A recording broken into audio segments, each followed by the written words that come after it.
Yeah, so. I'm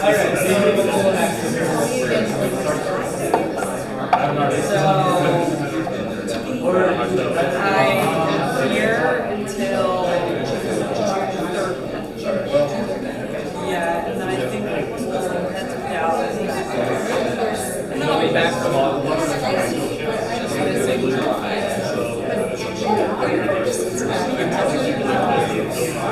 Well, is that like? So, yes, I think I definitely had mentioned this to you.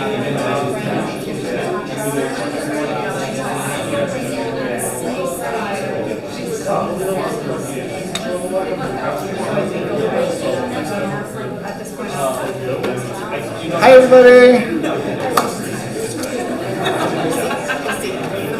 Thank you guys for coming to another awesome meetup. Some of you who have been here before might have known us as Action Design.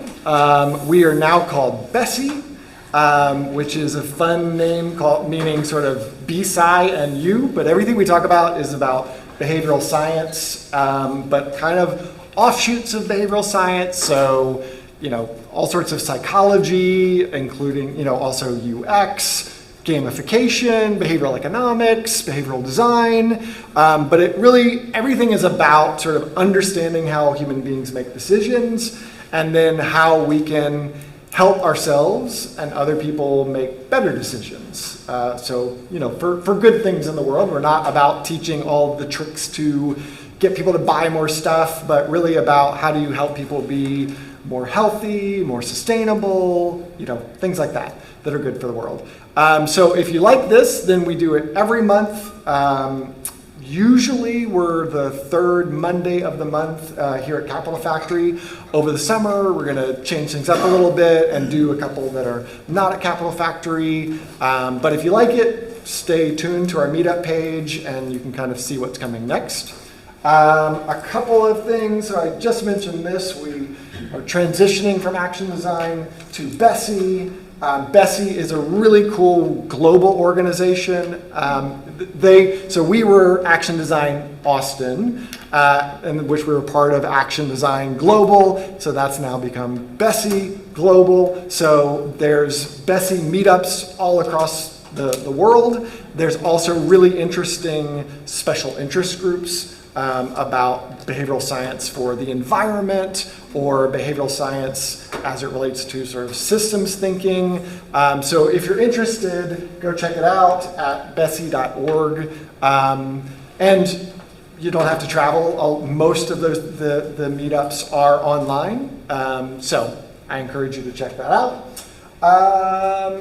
Myself, I'm Sparky Whitty. I'm one of the organizers. We have Alan, who's also an organizer. Sarah is also an organizer. So if you have questions or want to know what this thing is about, or ping one of us and we can kind of tell you more. Sarah and I work at a company called Live Neuron Labs. So we're kind of sponsor of these and help make it possible. And Capital Factory, which is where we are right now, sponsors us by giving us this awesome space for free. So very thankful to them, and you can check them out if you are interested in support as a startup or a solopreneur or co-working spaces. They have a lot of space in this building. And lastly, next month, we will not be at Capital Factory. We will be at, where? Holdout Brewing Company, is that what it is? Yes. Be at Holdout Brewing Company on a Thursday at 6, and so no speaker, just come and talk about human behavior and psychology and fun conversations like that. So hope you'll join us for that.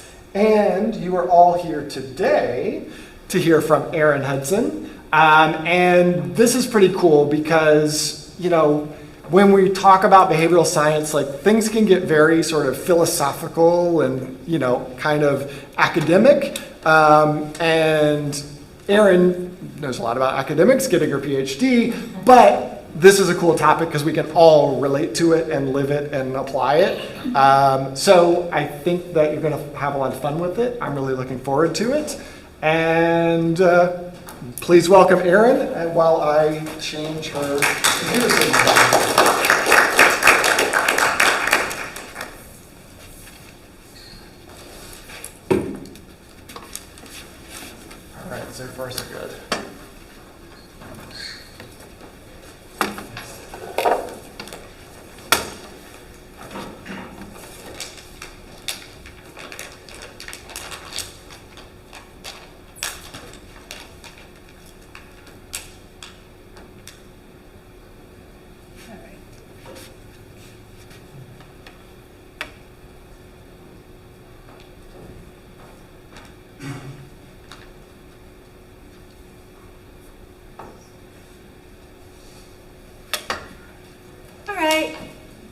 Hi guys, I'm Erin.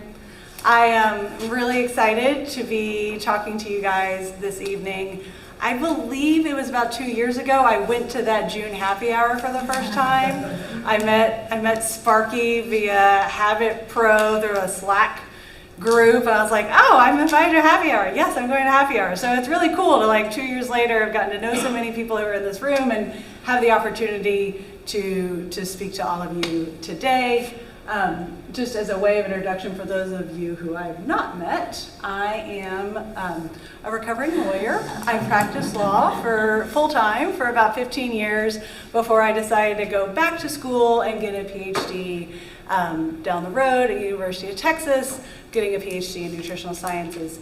My main area of research is ultra-processed food and metabolic health. And when we talk about ultra-processed food, nothing wrong with food processing. It's probably what made us human. We had to cook food, we had to preserve food. The processing's not the problem. Just in recent decades, we have ultra processed it, and we're doing things to food that you couldn't possibly do in your kitchen at home. And there's all kinds of epidemiological work that's showing that the higher your ultra processed food consumption, you're higher risk of name your disease. Cardiovascular disease, type 2 diabetes, depression, anxiety, all-cause mortality. And it's independent of the sugar and the sodium and the saturated fat.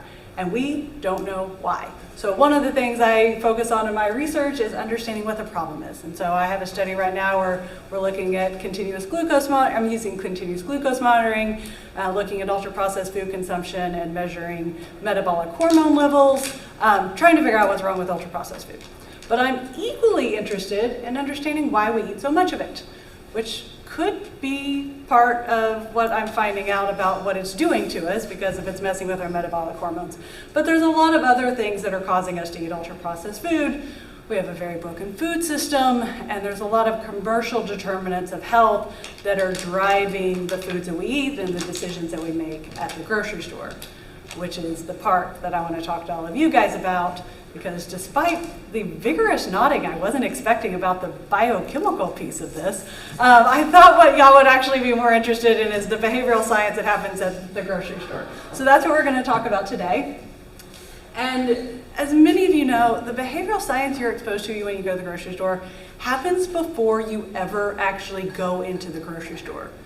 When you drive up and you're walking in, there's this curb appeal. And grocery stores like H-E-B and Central Market are just full of fresh flowers.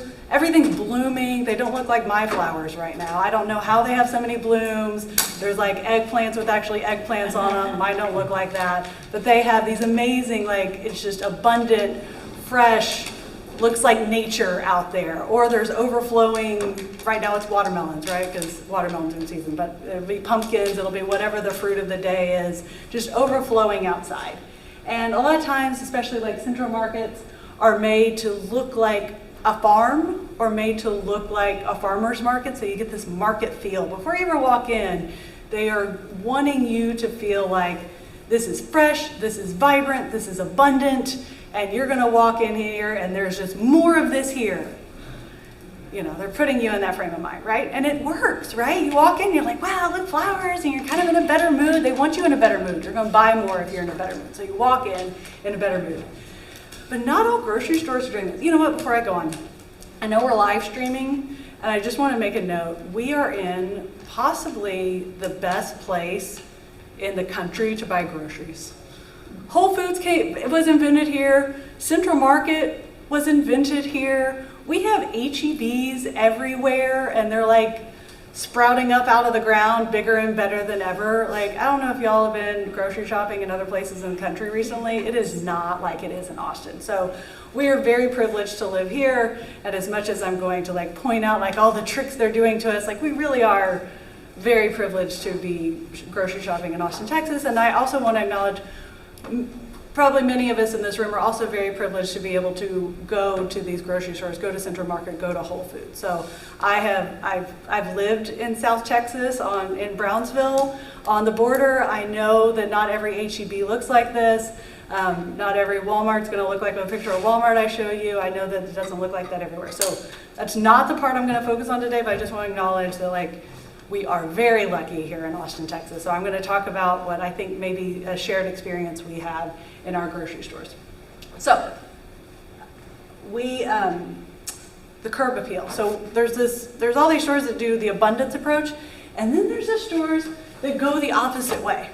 So like we could have an entire talk on Aldi and like what they're doing to be so successful right now with basically the opposite. It's just like, there's nothing on the sidewalk. It's clean, it's sterile, you got bright lights, there is no abundance. What they're showing is what they're selling, right? It's still that same curb appeal. You get simplicity, you get easy, you get low cognitive load here, you get cost efficiency, you're gonna get like 3 choices, and that's all you're gonna get. So like they're leaning into something different. It's also using behavioral science as you walk into the grocery store. I'm not going to focus on the Aldi model as much. I'm gonna really talk about kind of the more, what we're used to, the HEB, Central Market, Whole Foods, Walmart model. All right, so those first steps is you actually walk into the grocery store, your HEB or your Whole Foods or your even Walmart. Walmart's doing a really good job. I don't know if y'all have been in a Walmart lately, but like they've got fresh produce piled up. You walk in and it's everywhere. It's bright and it's fresh. The floral department is usually right there up front. You've got flowers, you've just come in from flowers, there's more flowers, and then there's fruits and vegetables, maybe piled high, but it's colorful, it's fresh. You also may be close enough to smell the bakery. That's intentional. They want you to walk in the door and it's visually appealing and you are smelling fresh baked food. A lot of times now, grocery stores are putting delis and restaurants also close to the door, so maybe you're smelling coffee, you're smelling whatever's cooking there. Those delis are really great to help you stay in the store longer too, which is something we'll get to in a little bit. But you're getting that sensory overload as you walk in. Who's been to a Central Market recently? Yeah, so like picture that going into a Central Market, right? Like this is Central Market on North Lamar. Like the broccoli is above your head. It is ridiculous what they're doing there. And there's like Brussels sprouts and like, it's just piled up. It's just green and fresh everywhere. Like that's obscene, right? But like you're seeing similar things at HEB, right? I mean, so it's gonna be more packaged. You're gonna have the wall of like not quite produce. And this is Walmart. This is Walmart like down south, and also piled up. You get a little bit more of like the processed version over here. That's just they're doing it differently, right? I used to get kind of upset, like Central Market knows better. They are HEB. Why don't I have broccoli over my head at HEB too? They got different goals there. Like Central Market's for the foodies, HEB is for us to go in every day, right? But it's the same concept. They're super fresh, but it's all just staging. I mean, they'd like you to buy stuff, but it's really staging.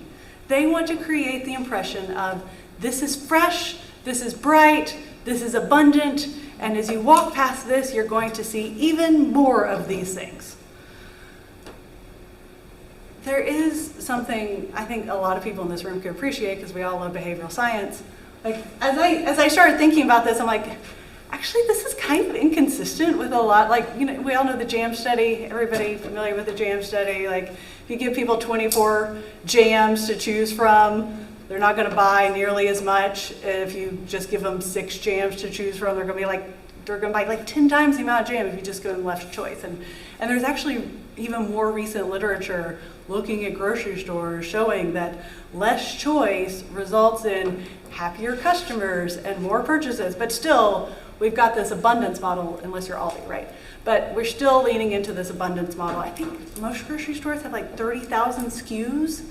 Like, I'm overwhelmed just thinking about that. You can't possibly sift through all that. So it's interesting that so many grocery stores have leaned into the abundance at the expense of possibly some choice overload here. So another thing that may be happening as you go through the produce and you fill your cart up with all the healthy fruits and vegetables, and then you make your way over to where they're making fresh tortillas or the bakery or whatever is next. It's never like they go, produce to the fish, right? You always got to walk by a cake at least somewhere along the way. And there may be some licensing going on. The literature on this is not great. The evidence is weak, but the evidence exists, and there could be some more research here that needs to be done. But the idea that you are licensed, you're feeling licensed, you've got nothing but fresh fruits and vegetables, and so maybe you feel like you are able to balance that out a little bit by buying something that would be considered less healthy. So it's kind of like moral licensing, like, oh, I did something good. Now I can do something not so good. It's similar. There's the virtue and vice balance in your grocery cart. One of the main things you're experiencing whenever you go to the grocery store is grocery store trying to get you to stay a while. I already mentioned that there's more coffee shops and restaurants in the grocery stores now. Like back pre-COVID, I lived downtown and I would like leave work and go like eat my fish dinner when they had a fish restaurant, and then I do my grocery shopping, then I go home. Like it was like a place where you would go, and they still have a bar there. A lot of the H-E-Bs that are opening up have bars, they have coffee shops. They want you to come and hang out. The longer you hang out, the more comfortable you're gonna feel there, the more you're gonna buy, right? They also, even if you wanna go in for a quick trip, good luck, right? Like if you wanna go in and like, just think about what you eat for breakfast, just real quick, like your standard, what you eat for breakfast, assuming like you eat breakfast at home. How long would it take you to get all of that at the grocery store? And how much of the grocery store would you have to cover to get it? Like, I am a big fan of my yogurt, my berries and my yogurt and my granola and my coffee and my cream, and I am going to have to go all over the grocery store in order to get those 5 items for my breakfast. That's intentional. They could have an essentials aisle. Why would they have an essentials aisle? You wouldn't walk past all the other things they want you to see, all the marketing that they have out there. Like, they want you to have to traverse as much square footage of the grocery store to get basic things as possible. They've also created this auditory landscape. I don't hear very well, so I haven't really heard the soundtrack in a while. But since I started working on this, I've been like listening, like, oh yeah, you can hear that soundtrack. So there's tons of research on the auditory landscape of the grocery store. And they want it to be slow, so not like upbeat tempo, because you move faster when there's upbeat tempo. They want slow. They want it in the background, not foreground, not like you go in and you're jamming. And I was surprised by this, but unfamiliar. If it's not real familiar, you actually slow down and you notice the time passing less. I don't understand why that is. I found it so counterintuitive. I actually read the paper twice, but I cited it there in case anybody else would also like to read the paper twice. But like, why would unfamiliar music? Because there was a thing recently. I don't know if you all followed it. Probably not, because you weren't preparing for this presentation. But H-E-B got a lot of publicity a couple of years ago. One of the H-E-Bs, I think outside of Houston, for the music they were playing. Like, they were playing music everybody knew, everybody was going, dancing in the aisle, singing along. I'm like, oh yeah, that's gonna be a thing. There's gonna be literature to support this. Like, no, they should be playing quieter, unfamiliar music if they want people to spend more time at the grocery store. I don't know, because we probably have never like done the research for the upbeat study. So I feel like there's more to be done on this, but generally, slow, unfamiliar background music is gonna keep you there longer and make you lose track of time more. They also have found, there's a lot of research about creating these wide aisles. And it comes from various sources, and I should have put it there, but I have their sites in case anybody wants to. If y'all have been in any of the new H-E-B grocery stores, it's like you could drive a car through some of those aisles. They are so wide. But what they found is that people are drawn to places in the grocery store where they see other people. But if they get there and it's crowded, they're not going to buy anything. So you need space for visibility to be able to see where other people are in the grocery store. But the people need to go there and not feel like they're being crowded and not able to move around, because then they're like, I want to do this, and then you go somewhere else. I've been there. There's also a lot of research on shopping cart use. And if you create an environment where it's okay to leave your shopping cart and wander off, the customer is more likely, with their 2 free hands, to pick stuff up and carry it back to their cart. But if you have these narrow aisles where everybody feels like they just need to push their cart and their cart's going to be in the way, you're not enabling that environment. So there's a number of reasons for the wide aisles that you're seeing, but they're tearing down HEBs all over the city now and popping them up, or other grocery stores that didn't make it, and popping up these giant ones, and they're huge, huge aisles. And obviously, I think we all know why they want you to spend more time in the store. They want you to see the marketing. They also want you to, they kind of want you to get a little tired. You spend a lot of time with 30,000 SKUs and wandering all over a grocery store, you start to get some cognitive fatigue.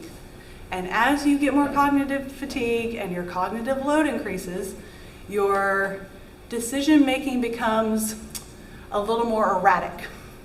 And I say that, also you're going to make more impulse decisions, but the research is really about you become less consistent in your decision making the more cognitive load that you have. Doesn't necessarily mean you're not going to, that you're going to give into impulses, but you are going to change the way you make decisions as your cognitive load increases. And all of that is to make you buy more while you're at the grocery store. All right, product placement. I think I said in the post I wasn't going to spend much time on why they put candy at the checkout. We all know why they put candy at the checkout. But what I do think is interesting, and why I wanted to bring it up, is that there have been a number of studies testing whether if you put some healthier things there, would it nudge people to buy healthier options. And so there's a recent study came out last year in a lower income area. They put peanuts, low cost peanuts, at the checkout aisle and found that people bought significantly more peanuts. And so nudging in the right behavior, assuming that peanuts are in line with somebody's health goals, actually increases that. So basically whatever you put there, as long as it's a reasonable price and people can eat it, you're probably going to be able to sell it. So it's an opportunity if you're trying to nudge some good behavior to mix in some healthier options with all this candy. I feel like I've already talked a little bit about the high cognitive load. They're gonna put items, those end cap, either walking by, towards the end of the aisle, towards the end of the grocery store, as you're walking towards the checkout, the typical path towards the checkout, you may see more impulse items for you to buy. They're taking advantage of, you're tired of being in the grocery store now, maybe you are gonna want a piece of chocolate. And so they're gonna lean into that. There's a lot of research that the center aisles don't get a lot of traffic. And if you think about it, whatever your grocery store of choice is, that's usually where the tinfoil is and the laundry detergent. They don't expect people to do high traffic in the middle of the grocery store. So the high return items, not gonna be in the center of the grocery store. And people pay a lot of money. People, manufacturers, marketers pay a lot of money for the slotting fees. It's not eye level. We always, everybody's like, oh, eye level. It's actually chest level, because you look down and you want to grab those things that are chest level. So they pay a lot of money for that. They pay even more money to put it at kid level. So if you have kids, take a look at what's at your kid's eye and chest level, because people are paying a lot of money to put products there that you may not be looking down at. They're not for you, especially that cereal aisle and the yogurt wall. Those are for your kids. So they pay a lot of money to put items at kid level. There's also, you'll notice, in HEBs at least, and I think probably other restaurants, there's usually something kid-centric near the nicotine. So this is the Buddy Bucks. I don't have kids.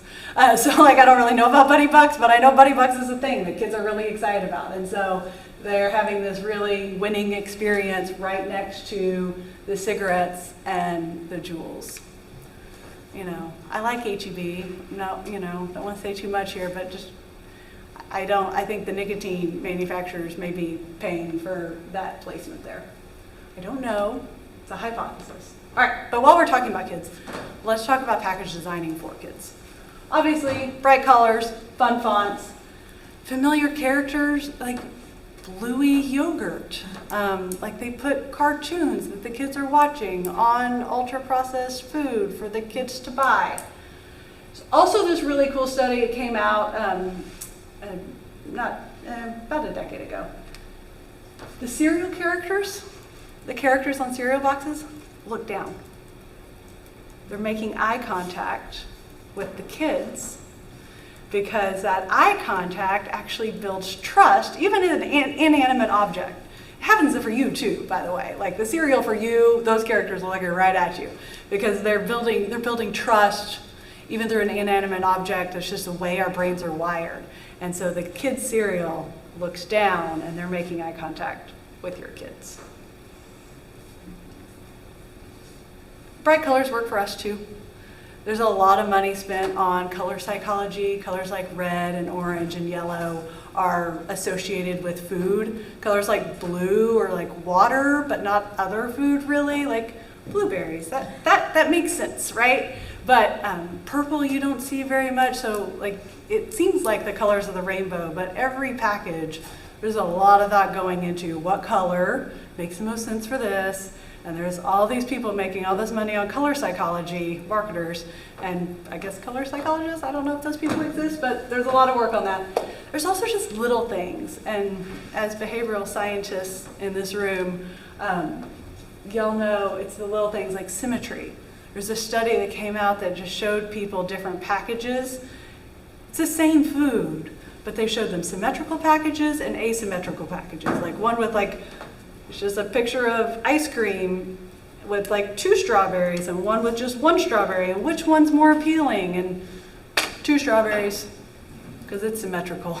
So like those little things that we don't even think about or they are influencing our decision, they know and they're doing it. All right, this is one of my pet projects. So I'm actually working on a grant right now where we're going to be using eye tracking technology to see the effects of some of these health claims on mom's decision making in choosing their toddler food. So I've done a lot on health halos, and I'm going to try to just hit the parts that I think are the most interesting. So when I talk about a halo, it's the idea of there's a positive attribute of a product, any kind of product. And because it has that one positive attribute, you attribute other positive you attribute other positivity and benefits of attributes that are completely unrelated to the one positive attribute. So my favorite example is this study on organic Oreos. Organic does not mean healthy. It just means organic. Organic has a meaning, right? It means that it wasn't grown with certain types of pesticides. There's this whole thing that you have to abide by to claim that your food is organic. It's real. But it only means it's done those things. It doesn't mean it's lower calorie.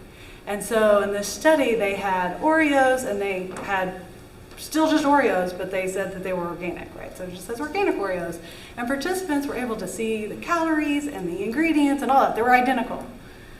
And then the participants were asked whether they thought the Oreos had more or fewer calories than similar cookies.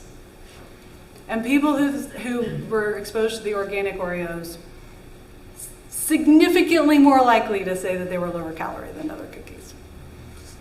Organic has nothing to do with the calories, but it's just like, oh, we see organic, we're like, healthy. But it doesn't mean that. No matter what your definition is of healthy, it doesn't mean that. It just means organic. Another common one is natural. So natural means almost nothing. So the FDA has no regulations on the word natural. Call anything natural. They have some guidelines that it should mean not artificial additives.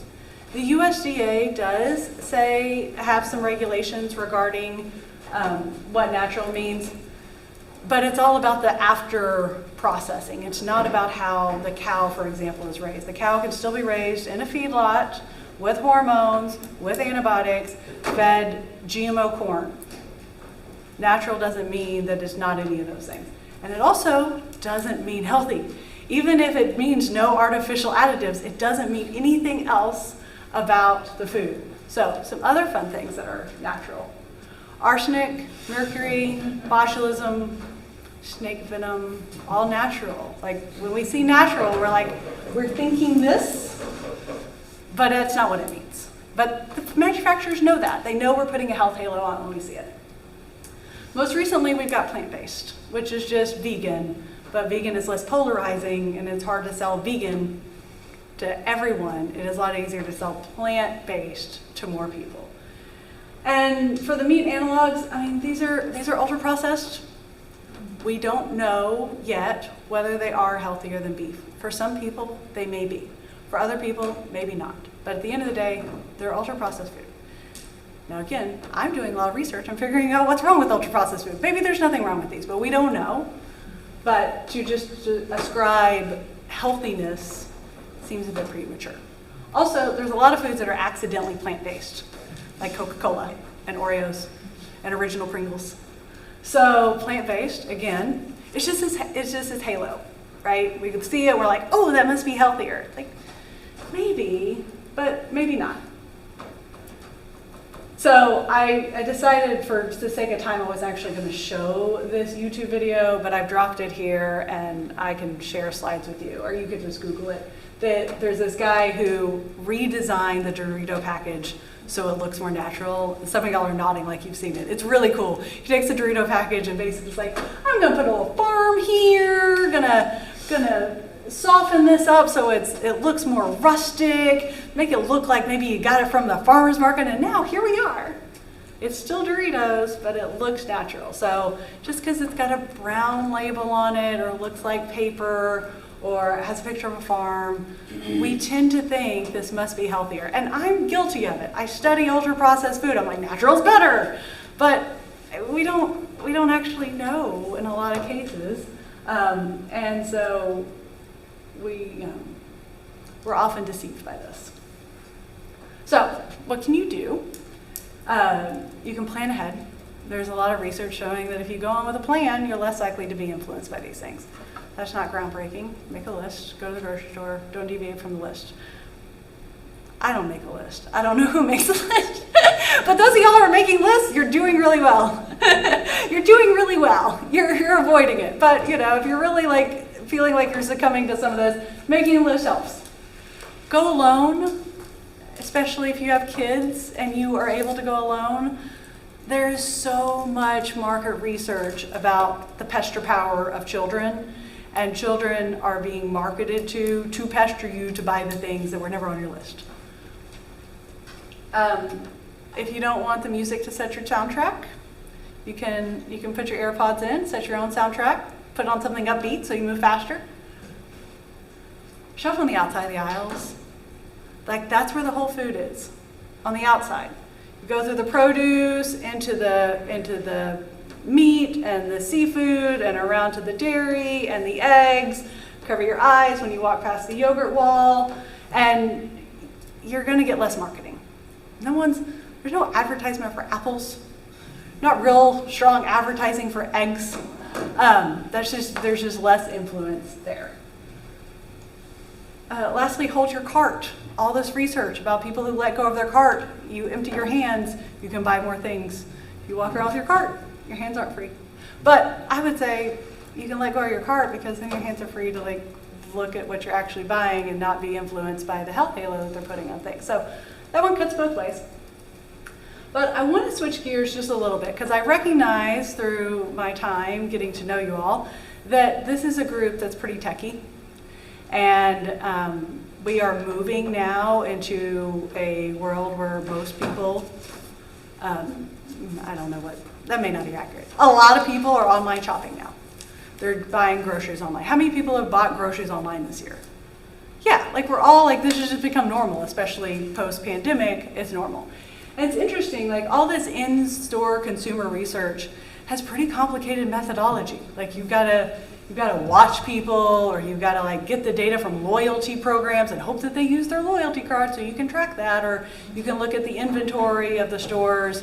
A lot of this research that I've cited is putting radio frequency IDs on grocery carts and just seeing the heat map and seeing what people do, seeing when it stops.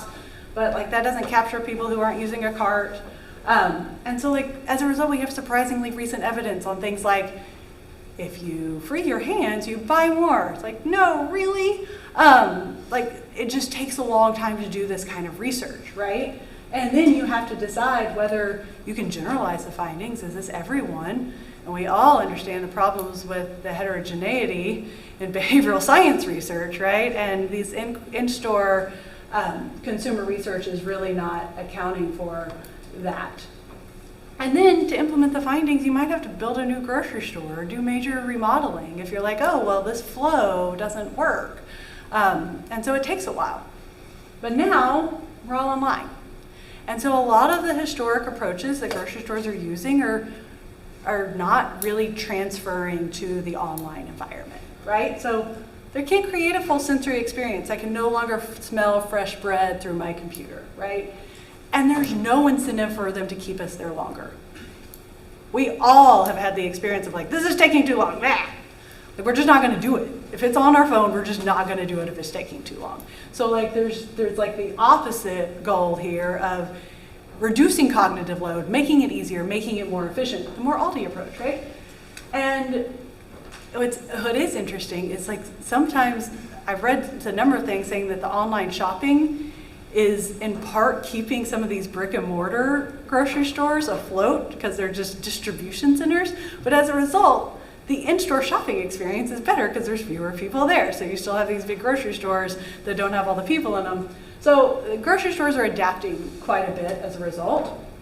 And the data collection whenever you're shopping online is insane. We're giving away incredible data. They know every click, every move, everything we look at and don't purchase, how long we look at it and don't purchase, the things that end up on our cart that we don't purchase. They have no idea what goes into our cart in a grocery store that we don't purchase. They know everything that we're doing whenever we're in an online environment. And many of y'all are doing design. You know how quickly things can be implemented relative to redesigning a grocery store. Nothing happens overnight, but you can be much more adaptable whenever you're getting that level of data and you have a platform that is so, can be adapted so much faster. You can also account for the heterogeneity that you really can't in in-store, that grocery stores really can't with in-store data. So 90% of consumers want personalization. There's a study from Epsilon, came out earlier this year.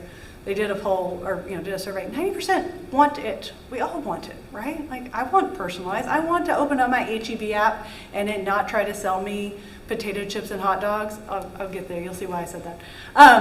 But like for Memorial Day, like that's not like I'm not eating potato chips and hot dogs. Why don't you know that about me? I'm kind of annoyed that you don't know that about me. Tee me up the things that I'm actually going to buy so I don't have to sift through all this, right? We all want that. So it's a new frontier for them. So one of the things they get to do is create food bundles, and food bundles reduce cognitive load. And by food bundles, I mean grouping products together so that you can buy them as a package instead of having to go all over the grocery store for your yogurt and granola and berries. Right here together, click, click, click. So they can group things together for like a barbecue or meal prep, breakfast recipes. So I pulled this from HEB's website over the weekend. Yay, Memorial Day on Monday, right? And so you just click here to shop now, deals to grill and chill, and you get this screen with build your own hamburger where you can click, click, click, click, click, click, and you have everything you need to make burgers for your family and your neighbors. Right there, one click. Super easy, right? And they're doing a pretty good job of putting recipes and making that one click available. So there's no way you can do this in a grocery store. Like you can't just have like, oh, and here's your barbecue and here's your breakfast. And like this it's just not possible. But they have retained a lot of the department structure as well. So like you can bundle or you could go to departments. So departments like produce, meat, pantry, and they get to decide the order that they show these things to you. I don't know about y'all, but I know where my granola is in at least 4 different grocery stores in Austin. I can walk in, I know exactly where it is in the aisle. If I were to open up the cereal and granola department here, I bet it wouldn't be the same place 3 times. They have complete control over what order you see things in. And that has a lot of influence. I mean, y'all study behavioral science. You know that putting what's salient, what's available, what's easy, what's in front of people is more likely to be what's purchased. And we don't know what's in the black box of their algorithm of what they're showing us first. But I was at a conference this past weekend, the International Society of Behavior, Nutrition, and Physical Activity. And somebody from Belgium presented some research that her lab had done looking at, they have this, well, let me tell you about Nutri-Score. So other countries, not the United States, but other countries, have these mandatory scores that they put on packages. This is what the EU uses, it's Nutri-Score. A is a super healthy food, all the way to E is not healthy food. And every package in the store has this. So they did some research where they just had a control group that had the package labels as you always would on an online environment. Customers had the option to sort by the Nutri-Score, or it defaulted to the order of the Nutri-Score, giving you the A, and then the B, and then the C in each department. Even when people had an opportunity to sort it themselves, they weren't doing it. But people were buying significantly more A and B items whenever it automatically sorted for them. So depending on, now not everybody wants that. Some people want to buy the D and E. So like, we don't have to force it on them. But if you know your customer wants you to sort by the A and B because their purchase history indicates that this is the kind of consumer that they are based on the data that you have available, why not give it to them? Why not make it easier for them? So that's really cool, but regardless of what they're doing, there's a search bar. So that's how you can bypass all of their algorithms and just find your granola without having to scroll back past the eyes on the Captain Crunch. All right. Grocery stores are not the enemy. I know I've spent a lot of time talking about how grocery stores are not taking advantage of us, but influencing our decision making in a way that maybe we wouldn't want them to influencing our decision making. But they're not the enemy. Food system is broken, and most of the food in the grocery stores are ultra processed. It's like over 2/3 of the 30,000 SKUs are going to be ultra processed food. Big food companies are huge. Many of them are run and owned by tobacco companies. Philip Morris owns like Kraft and General Food and all that, and they're doing the same playbook, right? They have a lot of money, and grocery stores are just trying to stay alive like the rest of us. I'm not going to hate on H-E-B. I live in Texas. We all love H-E-B, but they're doing the best they can. And the U.S. is subsidizing sugar and corn to make ultra processed food, and they're not subsidizing that mountain of broccoli that Central Market has, right? So they're doing the best they can. But because of where we are, I want to talk about some ways that they can do better. And I've already hit on some of that. Personalizing that experience for the health conscious consumer.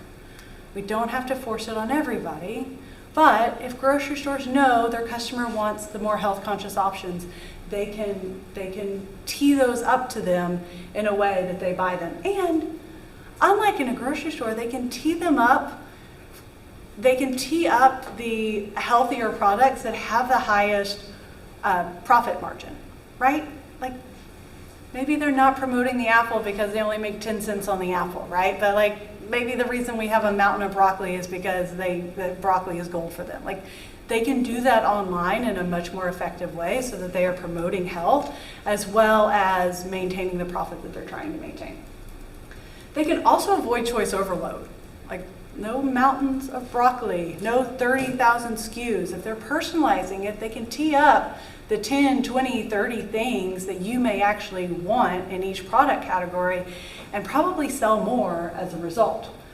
They also can offer healthy recipes. So instead of, and look, I love me a hamburger, all right? I'm not hating on the hamburger that they teed up there, but they could equally give you recipes for, a healthier version of whatever it is and make it just as easy. H-E-B is doing a really good job of that. I think they're the only one I know of that's really doing a good job of that, and you still have to really search for the recipes. But if you're interested, H-E-B's got an entire recipe section, and it just tells you, you're nodding, you've seen it. It's just which of these do you not need? Otherwise, they're all going to your cart, and they'll be available curbside. So there's a lot of opportunity for grocers to be doing that and organizing it by default. Also, we're all carrying around our phones into the grocery store. So there's no reason that we have to separate, we grocery stores have to separate what can work online from what's working in the grocery store. So there are ways to develop apps that are creating that personalized experience for the customer even when they're going in person. And there's a recent research from Deloitte indicates that almost half, I think it was like 47% of consumers indicated that they would like an app like that to help them navigate the store better. And a third of them said that they would give away health data in order to personalize it for what it is that they need. That's crazy. And I don't know anybody who's taking advantage of that. So that's a gap and some needs and some opportunities to really influence behavior in a healthy way, and for those of you who are in that kind of business. All right, thank you for your attention. This has been great. Yeah. So at the HEB that I go to, there's the checkout thing, and then the first row there is all of the non-food things, and then there's the food stuff. Does that make sense? The HEB, which HEB? 41st Street, the Hancock Center. Oh, Hancock, I know that one pretty well. Yeah, so, oh yeah, so you go in and there's like all the like fresh made stuff. You kind of have to go to the left to get to the produce is to the left. Is to the Now left. it is, but it'll be, they're remodeling the whole thing, and they're putting in a restaurant and a deli. Of course they are. I saw that construction the other day. It's still though, you're still going in, and they do have their flowers a little bit off center at that one as well. But you still are going into like the produce, and they have, I mean, I feel like you're steered towards the There's produce. the one entrance where the main entrance, there's all the checkout stands there. Yeah.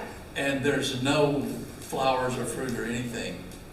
And you I have to go past literally them. never gone into that entrance. I always Oh. go into the grand entrance Oh. past the watermelons where the produce is.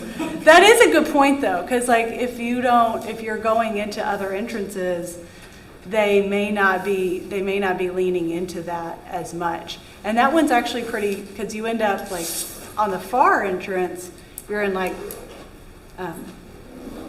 Tylenol and like Well, that weird one's stuff over there. closed. That one, they've closed Oh, I that haven't one been there in a while. because that's where the construction is on.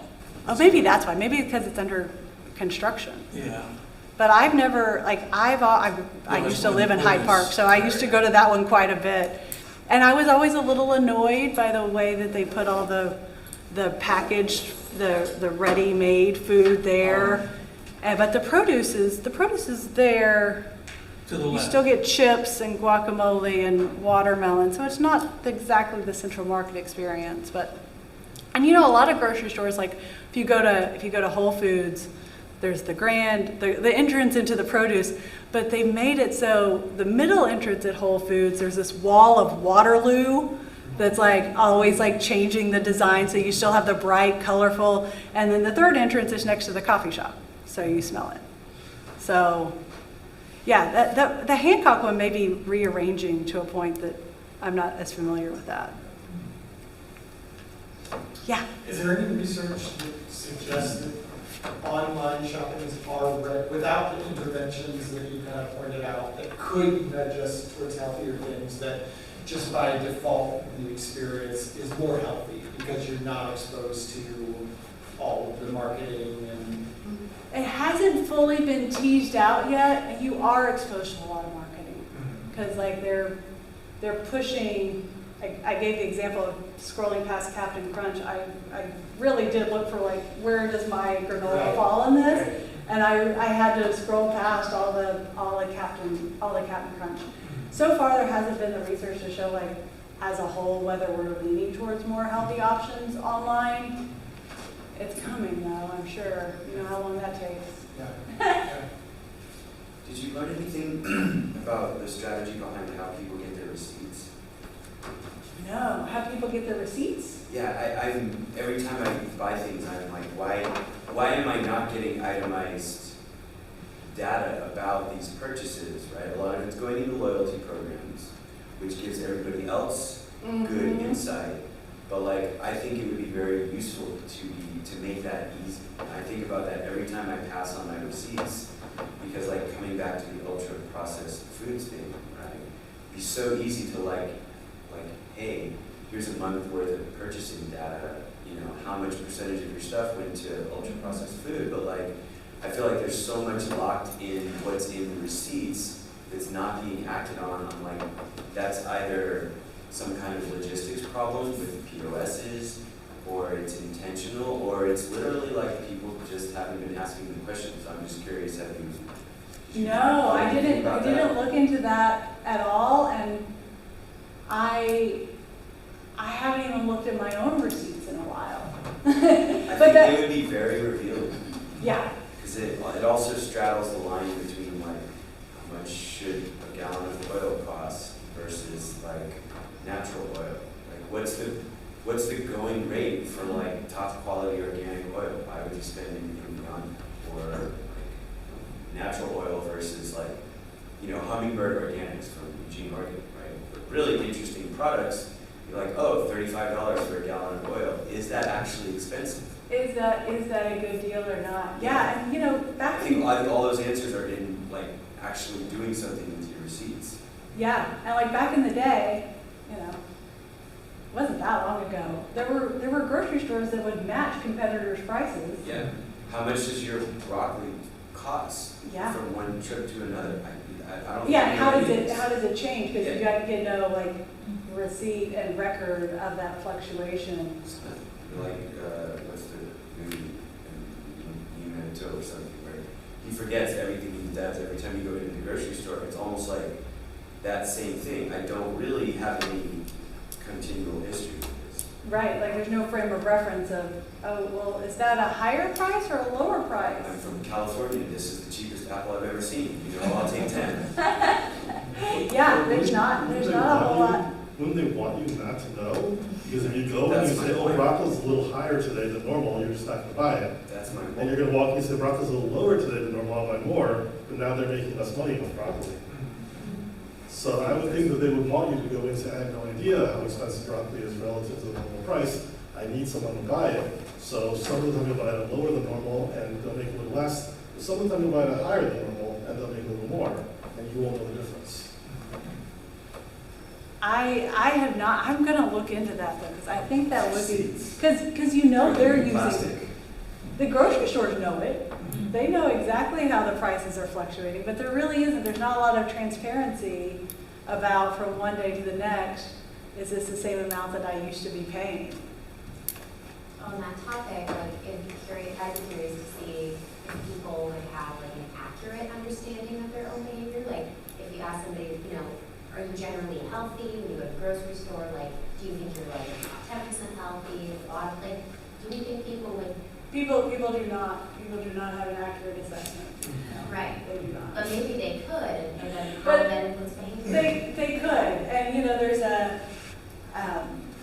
a strategy I've heard used where you, I didn't give you this, but they're really, like, people No, don't. but that's But there's the a- question, yeah. There's a strategy I've heard, like nutritionists and like, not so much, like, you know, dietitians some too, but like really like nutritionists and health coaches that use a strategy where they do want receipts and they use it's an approach where you go through and you decide like what brought you joy, like of the things that you bought, like what really brought you joy, and like highlight those, regardless of whether they're healthy or not. Like if that package of Oreos is like the best thing that you've had in the past month, we're not gonna get rid of that. Like, or if you like, you know, have this tradition where you like eat ice cream with your kids on Sundays, like don't get rid of that. Like if it brought you joy, highlight it, it's staying. And then you do an audit of the rest of that food to decide what you might be able to cut. So like,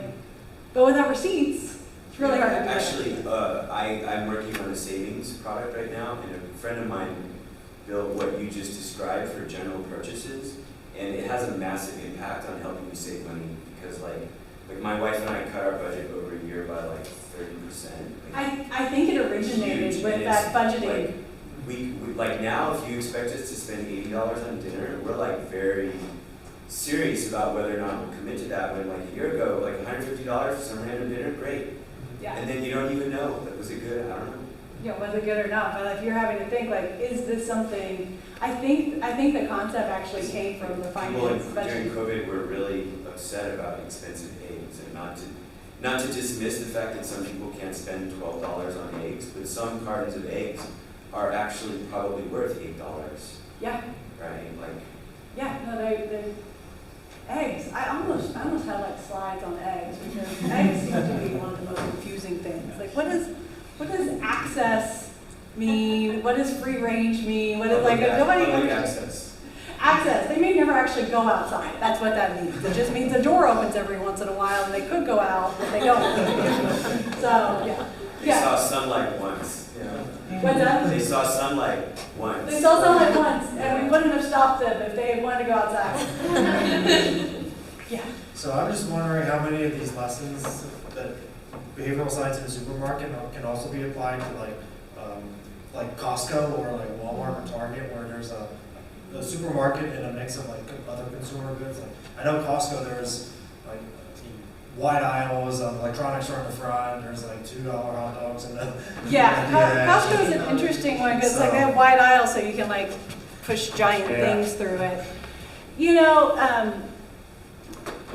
Costco and like even Walmart to some extent. Walmart's kind of like on the line of kind of doing the abundance approach and like freshness as you walk in as a deli and all that. But they're almost more leaning into the Aldi, like simplicity. You come in, it's going to be efficient, it's going to be cheap. Yeah. We're bare bones. We're leaning into like you being like, I'm coming in to do work and I'm going to be able to get in and get out and get all the things that I need. And it's less of, isn't this fun and don't you feel good? Yeah, they do split they have like 2 separate entrances in most stores. Where one is like if you're doing grocery shopping, and the other for like the efficient stuff. Yeah. So. Yeah, they may be doing a little of both. There's no question that there's a lot of thought going into it. But I think especially Costco and like Sam's. We have a Sam's, but you know those kind of places. IKEA, what a mess! We could do a whole thing on IKEA. IKEA, I don't know what they're doing, but I think Costco is kind of leaning into more Aldi. We're going to reduce your load. Not to like sharp shoot what you said, but like I know Costco doesn't have like aisle like descriptors, right? And so like I think part of it is also that you do end up spending time in Costco if you don't know exactly what you're doing, right? Going in and out of every aisle trying to figure out what it is. There are And they move little stuff from differences. time to time. They change, put it Oh, somewhere else. absolutely. Yeah. And from Costco to Costco, it varies. Like pet food can be in one side of the store, and a different Costco can be on the totally opposite. Like we would like you to walk all over the place. It's so funny you say that about Costco because like one of the things I kind of skipped over here, but research not as old as you would think it would be found that we don't weave in and out of every aisle. I'm like, yeah, really, we know. But at places like Costco, you kind of have to because otherwise, how are you going to find the things that you need? That's not an accident. They didn't lose the signs. They want you to do that. Yeah. Have you seen any research on the personalization part of it? Because I've noticed that Target, and to some extent Whole Foods does this too here, if you online shop, they, as you're checking out, they're like, well, first of all, Target always tells you like the thing that's related that you previously bought, but Whole Foods is like the king of you're about to check out, you want to leave, and they're like, no, but did you forget, here's 50 things that you regularly buy, did you forget any of these things? And I swear I spent an extra like $50 in this like, end of the checkout, so I'm like, oh yes, I do need almond milk. Oh yeah, I mean they're starting to. There's a paper for anyone interested. It's actually this one. Soaks is like a review. I think it's 2023. It came out last year, and it's the whole paper is. Tell you the title of it. Well, we don't get to go to the reference slide. But it's a review paper that's all about the the future of grocery stores. There's a reference slide. I can share it with you. But it's all about the future of grocery stores, and it talks about like the way the personalization that's already starting and how effective it is at knowing what people bought and predicting what they're going to buy and teeing that up to them. So that research is coming out. It's still pretty new, but they're seeing that as being the way of the future. Yeah. So in reference to personalization, the online bundles, I kind of avoid all that because I figure like, okay, I'm being shown the highest profit margin bread or the highest profit margin hamburger meat or the highest profit margin cheeses, which generally means the worst deals for me. And I'm wondering if you've seen any of that as well with the personalization where, would you also like to buy this tomato? And I'm figuring, well, that's got to be the highest profit margin tomato for them, which again is the worst thing that I should buy, not the best thing that I should buy. From what I can tell, it's still a black box. I have some friends who work in the grocery industry and like workshopped this with them to see if I could get some behind the scenes what's going on, and I got nothing. I'm like, I wonder how that algorithm does work. And they're like, yeah. So, I mean, they're not being, and I actually asked at the conference that I was just at, the people who are doing this research, I'm like, do we know what's in the black box? They're like, no, but we know what it could be. And so I think it is a lot of, what's the highest profit margin? I mean, why wouldn't it be? What's the highest profit margin? But also paired with what are people most likely to buy, right? Because they're probably a really high profit margin thing that nobody's going to buy. So I'm sure there's an algorithm. I'm sure it's constantly evolving, and I'm sure it's data driven. It may even be personalized at this point because they know that you're the sucker for the highest profit margin tomato and you're going to do it every time. Or they may realize like, oh, this guy, he's always going to pick the middle of the road. Let's give him higher options so he picks the higher middle. I mean, it's coming if it isn't there already. I couldn't figure out what that is. Okay. Yeah, because there's like a very famous thing Amazon used to do, that if you're a returning customer, they charge you, the price they should would just be higher.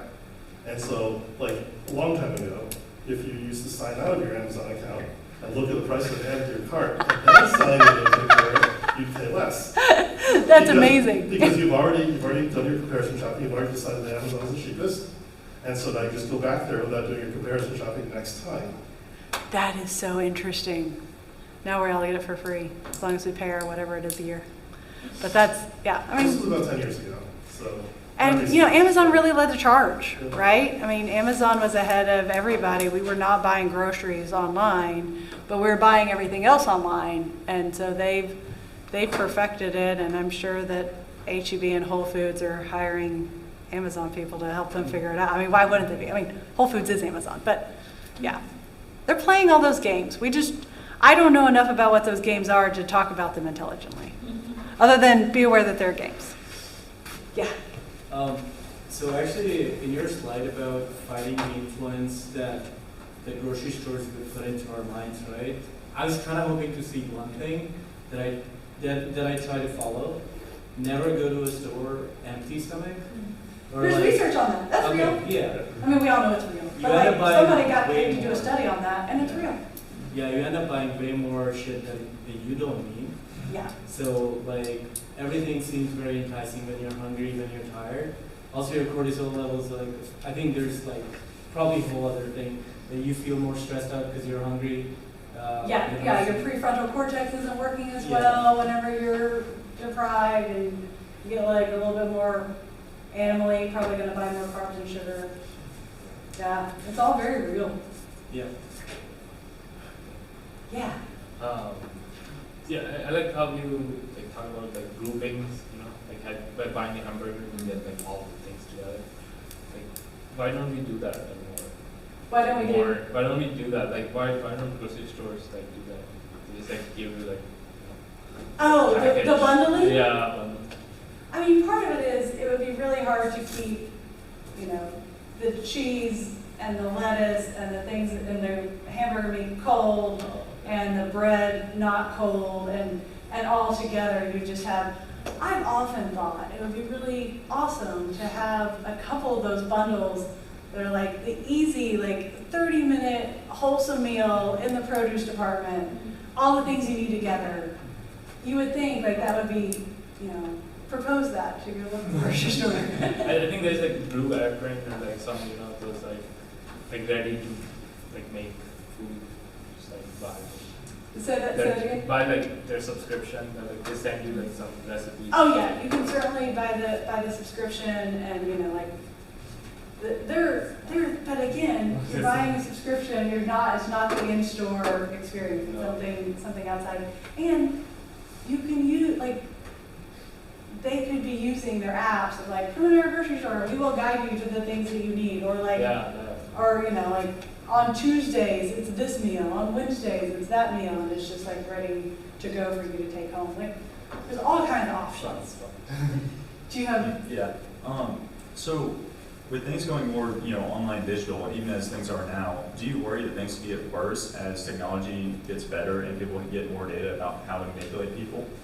You talk about, what people want. I guess there's two aspects of that. There's kind of the limbic system, the prefrontal cortex. I feel like with YouTube, it used to be, I think, kind of guided by your prefrontal cortex, and now it's like YouTube Shorts, and you can't get rid of them. It's the same thing with TikTok and Instagram and all of these. So you have fears that it's going to get worse with more impulsive decisions being made with online shopping? I think that there are a large number of people who are, I'm confident that there will be an effort made in that direction, and I am afraid that there are a large percentage of people who are going to be really susceptible to that. I'm optimistic that the people who are tech for good are going to create a balance, and at least for those who are trying to break out of that a little bit will have an easy way out. I try to stay really optimistic about the technology of the future, but I'm fearful of that. I'm well, we don't make enough money on apples. Guess what you haven't seen in a while? But grocery stores have existed for a long time, and there are things lots of grocery stores like Aldi. It's a great example. I think they lose money on milk because they know you need milk, and you're going to go to the grocery store and buy milk. And they also, Aldi likes a scarcity tactic, limit 6. Who's buying 6 gallons of milk? But they use a scarcity tactic. But they get you in, they lose money on milk, but they're hoping you buy the other thing. So, hopefully there's still going to be that balance online. There's the things we know you're coming for, and we're still going to show them to you, even though we're not major money makers. But any time where you can just have things delivered to you, why wouldn't you be playing video games and dial up your Doritos to be delivered to you? That's already happening, right? And so, the question is, in the future, where do we find that balance? And it will evolve. Let's try to stay optimistic. Follow-up question. Do you think that we need laws to guide it? Because there are some theories, like if you talk about carbon in the atmosphere, people talk about taxing carbon because there's a unadjusted cost. I think with health items, there's kind of an unadjusted cost of eating unhealthy foods that taxes the healthcare system. So do you think that it's reasonable to add legal requirements for those things? I'm going to go back a little ways and say that where I think that the government can really step in and make a difference is with the Farm Bill.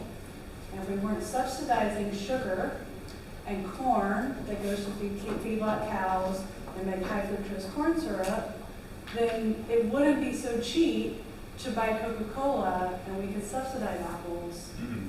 So if we were at the highest level, changing what we were subsidizing, we might not need laws to impose.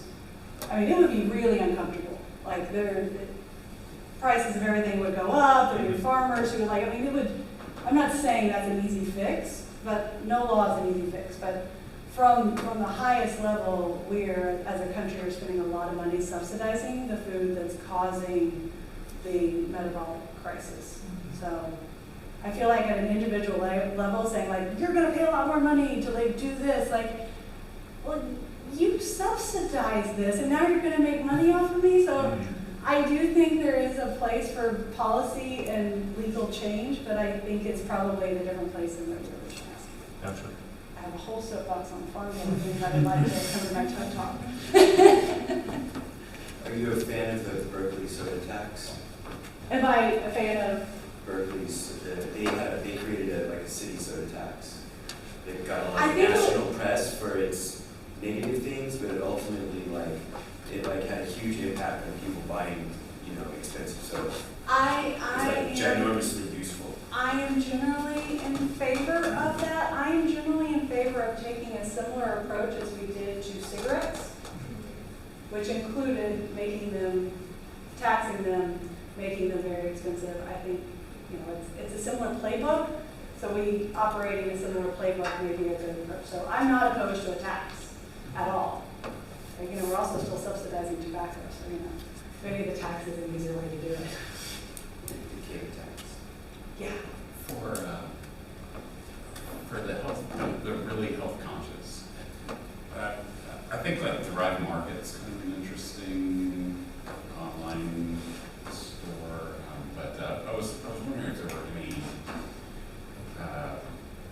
in-person experiences that you've seen that were kind of, dietitian and behavioral science kind of approved, where they were reducing the SKUs of getting out a lot of the options. The in-person experience? Mm-hmm. I mean, there's a ton of SKUs at Central Market, but I'm a fan. I'm a big fan of Central Market. They would make you, when I don't know what I'm going to eat, I spend a lot of time on campus, right? So the Central Market's not far. But when I'm like, I don't know what I'm going to eat tonight, I just go to Central Market because I want to be influenced by what's going on there. I'm going to wander through. I'm probably going to get mushrooms and something off the mountain or whatever they've stacked up, regardless of the profit margin that may be.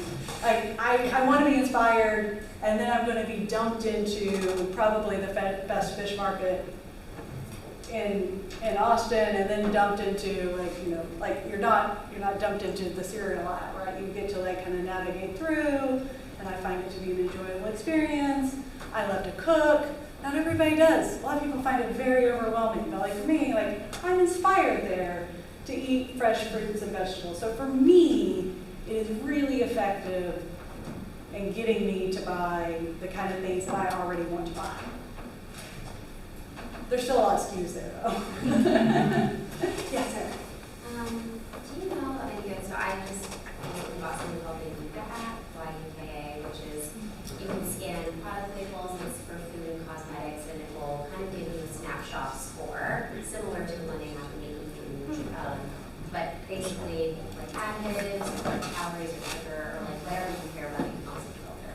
And they claim to be independent and not influenced by brands, and it's quite expensive. I've been testing it for about a week. What do you think about? Is that a Sans app? It is not. No, it's. What's it called? Yuka, Y-U-K-A. I don't know if any of y'all have seen it. I've been testing it a lot of Trader Joe's in the last month. Yeah. It's crazy. So I'm just curious what you think of useful apps like this. I think they're good. I really think they're good. I asked Hassan's not here. But I know Hassan was working on something like that. I had not touched base with him. To see what we have an app, that's amazing. But there's a number of apps like that. There's one being built out of Spain called Go Coco that's really good. And I think it's really empowering. You can go to the grocery store, and if they have enough SKUs so that it's helpful, you can scan something and find out without having to decipher the ingredient list, without having to understand what the nutrition fact panel means, based on the fact that you may or may not be eating exactly 2,000 calories, and you may or may not have the same goals as the nutrition guidelines. Figuring out that, doing a math problem, reading ingredients, that's cognitive load, and you're just going to give up. So I love them as the answer.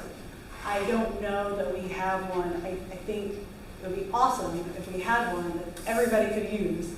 But if a grocery store had it, it would have other SKUs in it. But I would want to know what the back-end algorithm is of how they're figuring out what they're going to label. But there's a lot of really good stuff like that, based on the dietary guidelines. You can score. Everybody can score their own diet, get their healthy eating index. It's scale of 0 to 100 based on how much they comply with the guidelines. So like, they could score food and like do it that way. You could just score the degree of processing. There's a number of ways to do it. I would want to understand the algorithm, but honestly, I love it. I think it's very empowering. I think it gives people the resources they need. Because I was talking to Tori earlier, like, you have to have a lot of education and a lot of desire to do this, and so anything making it easier should make it easier. Like, lean into it. I will say I love it now after using it. I think the realization is that most things are bad, and I think that can be very daunting. Like if you go into a Sephora and you scan everything, it's like has 2 carcinogens in it. This is has 3 endocrine disruptors. This is and everything's bad, poor. Yeah. And how many I found it useful because I found some foods that I would buy. It would say, I just looked at, are there any hazardous additives? And one of them is the caramel color. So I just go with a food that just doesn't have that. Like, but I do find stuff that is decent. the stuff I'm picking up is bad, maybe. Well, and there's also the argument of like, let's not try to make dessert healthy. Sometimes it's just dessert. Like, don't scan all the things, right? But like, if you really are like, I really want to start my day with a healthy breakfast. What is a healthy breakfast?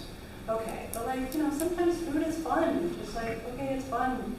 I don't want the healthy version, right? But the things you want to be healthy, I think they're really valuable. You're really informative. Do you have an opportunity to investigate whether or not it's like an HEB or a central market's best interest to have some degree of like nutritional advocacy as they are required to compete with Amazon? Like, of course, Amazon doesn't really want a lot of this. Like, we can just easily say, okay, if you're a large publicly traded company, you probably don't want any of this because you have to just keep pumping out scales. But like, if you're going to compete with Whole Foods in the long run, you have to do things that really differentiate. And it seems like, from a strategic point of view, for like leaders of grocery stores, getting some degree of transparency around this is in their best interest. Because it's like, why do you, like what you said, why do you trust that you can just wander Central Market? Why do you not trust the Whole Foods the same way? Even though they kind of started in the same place. And I would say, if I'm going to be in aisles and buying things that are not fruits and vegetables and seafood and meat, I am going to trust Whole Foods more, because Whole Foods has a whole list of ingredients that they do not include in their food, and Central Market does not have that. No high fructose corn syrup. Just that statement alone is pretty bold in contrast to the rest of America. Yeah, and like, good luck finding cocktail sauce in any HEB that does not have corn syrup in it. Like, it just does. So I trust the products of Whole Foods. I trust the behavioral science of Central Market, and like, I'm going to be moved in the right direction. But I think it's a really interesting question you ask, because I feel like since Amazon bought Whole Foods, it's complying with the letter of that commitment, but not always the spirit. So it's like they try to You get can still overconsume things that are good for you. Yeah, and also like, oh well, this this is like not a great product, but I checked the box. It's high margin. It doesn't have corn syrup. Yeah, but like, what else does it have that didn't make your list that we now know maybe it shouldn't have? So like, that is something I worry about, is that as we lose big players from the market who were really transparent and were really into like sustainability and they weren't just greenwashing, I don't know if you need that to be competitive, which is not a really good situation. But I find that Whole Foods is less and less. I feel like it's doing a little bit more greenwashing. But it's still holding to its value. So like, I hope, Central Market has a different purpose and mission than HEB, and that like, we're here for foodies and all of that. And so the foodies may demand it of Central Market. But HEB is here for the community and to be accessible and all of that, and so they may not feel that pressure. Because they have to stay alive, right? Like, they have to survive. We can't have them closing because they can't keep up with Whole Foods, right? There's a balance. Yeah. So back to the Uma app, I'm very curious to know if if in the EU where they have nutritional labels and nutritional ratings, if the fact that they have them drives the behavior so that you would be able to find higher rated products. Whereas in the US, because they don't have it, and because more toxic chemicals tend to be cheaper, right? And so the stores in the US are stuffed with the cheaper ingredients that are worse for you, and in the EU they have the healthier ingredients that are better for you just because of transparency. Because very few people in the US do ask the question, how good is this for me? Yeah, I don't know if this works outside. I'm going to Denmark in a couple months, and I can try it over there. I think this is for a year, they don't have organic because you'd be like adding something on that says food. Like, we already know it's food, right? Like they don't allow any of the things that we do right across. So. Why do you need to call this organic? Yeah, everything is organic. What's wrong with it? What was wrong? Yeah, if you can't find protein powder. Yeah. Like, I guess it's very challenging. For supplements. I have another quick one. So are you collecting research and then selling it? Is anyone buying the research that you're collecting or interested in it? Say that again? Is anyone buying your research that you're collecting? Is it even a grocery store, a chain, or something? No, this is just for fun. Okay. It's part of your PhD. No, not really. This is just for fun. I am writing a grant right now where we're going to use eye tracking technology to see what is influencing mothers when they buy their toddler food. So like what all these health halo claims. But I'm just really interested in commercial determinants of health and the way that the entire food system. I've got an equally long talk on the Farm Bill. I just like, this is just really interesting to me. And so when I was given the opportunity to put something together in a cohesive way to an audience who might be interested, this is really just for fun. Well, thank you. Yeah, thank you guys for having me. This is great.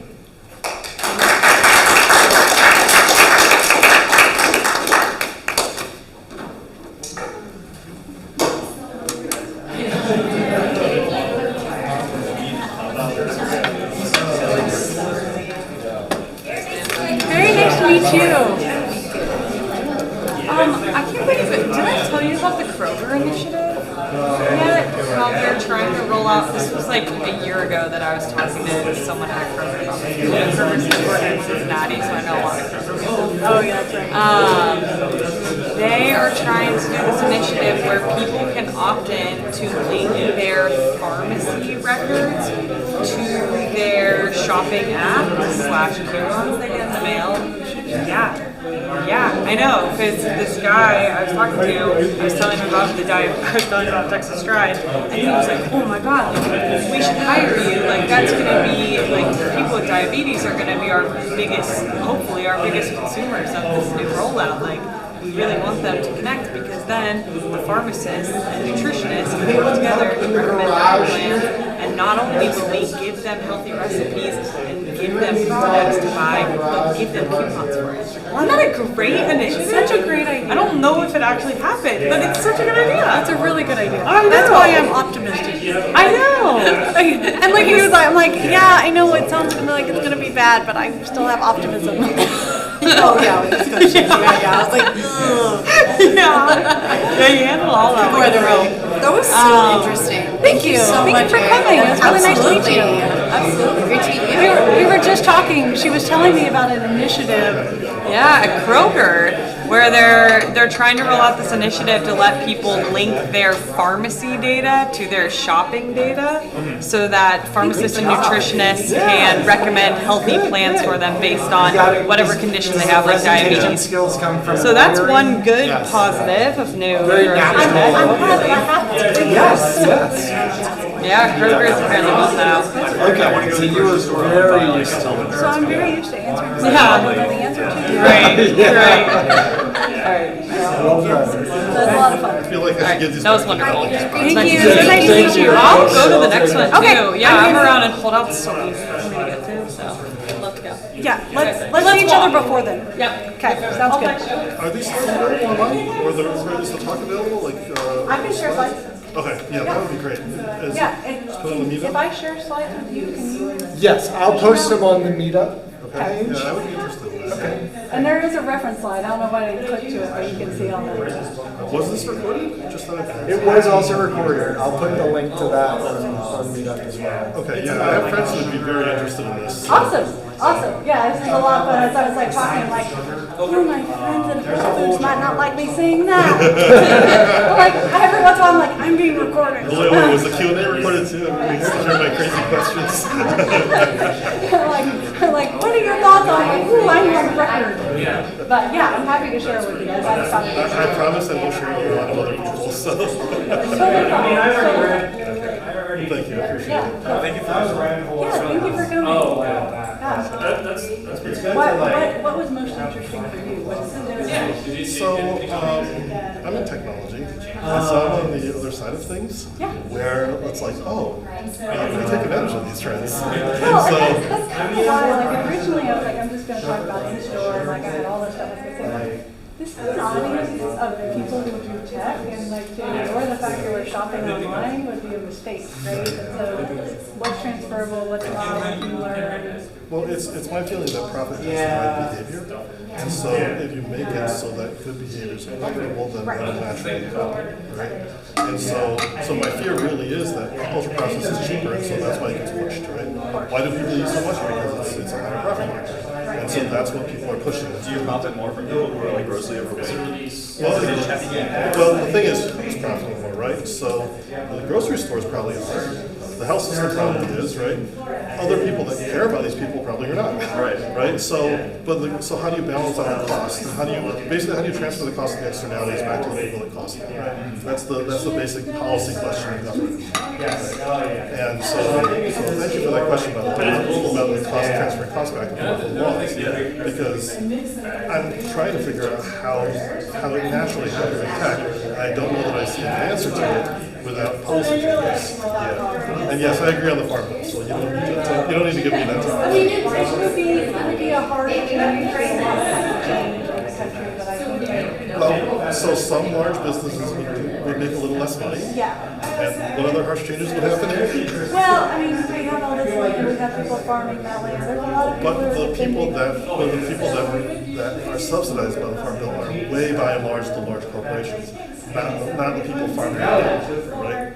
So the large corporations make less money. They wouldn't be at a loss. They would just make less money. They wouldn't make as much money as they believe they deserve. I just know my talking point to show concession, but I agree completely with you. But also, like, it might make all of our grocery bills go up in the short run, while the system balances out. There's almost surely short-term disruption. But it's insane that the U.S. economy is such that it's cheaper to make a Twinkie than to grow a carrot. And everywhere else in the world, right?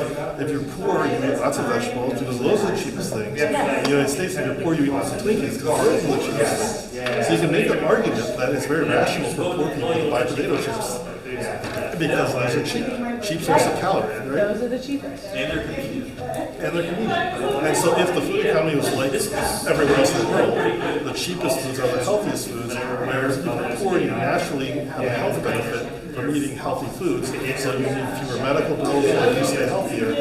And it's a natural, like, you get natural incentives to eat healthy things, not artificial incentives, where you have to be rich to afford being healthy. And unfortunately, it's less and less, I mean, we're exporting our Western diets to more and more of the world, so that it's becoming more common that it's cheaper to eat the ultra-processed food in countries that have been eating potatoes and carrots.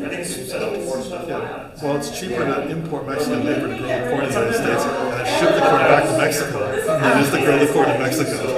So, Isn't the process like quicker to produce though?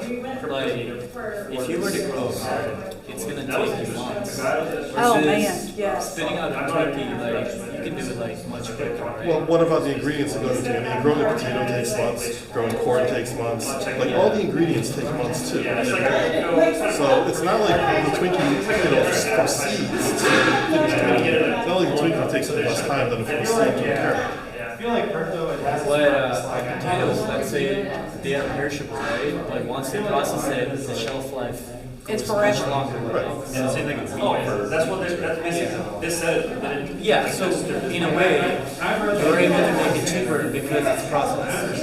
Because now you don't have that much of a There's no sunk cost, waste. right? Yeah, So- there's less waste because it stays good forever. But I would argue that the evidence shows that everywhere else in the world, that's just not the case. Because you're So growing. China, for example, is poor and you get thin. And the United States is the only country in the world where you're poor and you get fat. I wouldn't say we're the only country in the world. We're exporting it to the We are starting to export it, but I can tell you clearly, like anywhere in Asia, if you're poor, you're